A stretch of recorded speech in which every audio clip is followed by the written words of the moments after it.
Hey guys, welcome to Madurai Sundar's kitchen. இன்றைக்கி நம்ம எப்படியில் என்ன பார்க்க போகிறோம்னா, சேனக்கிழங்கு கடலப்பருப்பு கூட்டு எப்படி செய்கிறதுன்னு பார்க்கலாம் வாங்க. இதுக்கு நாங்கள் ஒரு அரை சேனக்கிழங்கை நல்லா பொடிப்படியாக கட் பண்ணி எடுத்து வச்சுருக்கோம்.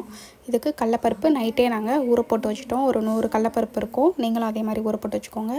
தேங்காய் அரைக்கிறதுக்கு, பச்சை மிளகா, முந்திரி பருப்பு, வெள்ளைப்பூடு, சீரகம், கசகசா, இவ்வளோ தான் நம்ம எடுத்துக்கிறோம் அரைக்கிறதுக்கு. இப்போது இது எல்லாத்தையும் மிக்ஸி ஜாரில் கன்வெர்ட் பண்ணி நம்ம அரைச்சி எடுத்துக்கலாம். பச்சை மிளகா, சோம்பு, கசகசா, முந்திரி பருப்பு, வெள்ளைப்பூடு போட்டு இதை ஃபஸ்ட்டு அரைச்சி எடுத்துக்கலாம். அதோட நம்ம தேங்காய் ஆட் பண்ணிக்கலாம். ஆல்ரெடி நாங்கள் தேங்காய் அரைச்சி வச்சுருந்தோம். இருந்தாலும் அதோட சேர்த்து நாங்கள் ஒரு ஓட்டு ஓட்டிக்கிட்டோம். இப்போது இதை நல்லா பேஸ்ட்டாக அரைச்சி எடுத்து வச்சுக்கலாம். இப்போது ஒரு குக்கரில் நம்ம ஊற வச்சுருக்க கடலப்பருப்பை நம்ம அதில் ஆட் பண்ணிக்கலாம். அதை கூட 1 டேபிள் ஸ்பூன் மஞ்சள் தூள், தேவையான அளவுக்கு பெருங்காயத்தூள் ஆட் பண்ணிக்கோங்க. இப்போ நம்ம கட் பண்ணி வச்சுருக்க சேனக்கிழங்கு இதில் ஆட் பண்ணிக்கலாம். இப்போ இதுக்கு தேவையான அளவுக்கு நம்ம உப்பு ஆட் பண்ணிக்கணும். இப்போது நம்ம அரைச்சி வச்சுருக்க தேங்காய் பேஸ்ட்டு அதை சேர்த்துக்கணும். நம்மளுக்கு இந்த பச்சை மிளகா காரம் மட்டும்தான், நம்ம மிளகா அப்படி போட போகிறதில்ல. ஸோ உங்களுக்கு தேவையான காரத்துக்கு ஏற்ற மாதிரி நீங்கள் பச்சை மிளகா போட்டுக்கோங்க. அதுக்கப்புறம் இதை நல்லா மிக்ஸ் பண்ணி விட்டுட்டு இது வேகிற அளவுக்கு நம்ம தண்ணி ஊற்றிக்கலாம்.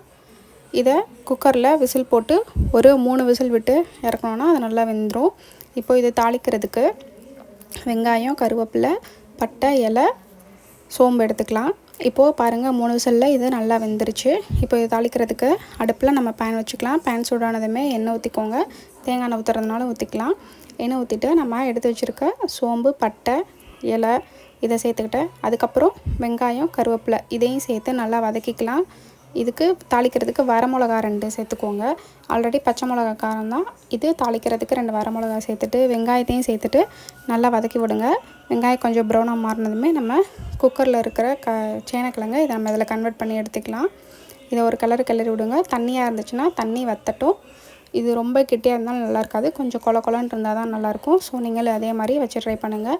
சேனக்கிழங்கு வறுவல் ஆல்ரெடி வீடியோ போட்டிருக்கேன். இது கடலப்பருப்பு கூட்டு. ஸோ நீங்கள் இதையும் ட்ரை பண்ணி பாருங்கள்.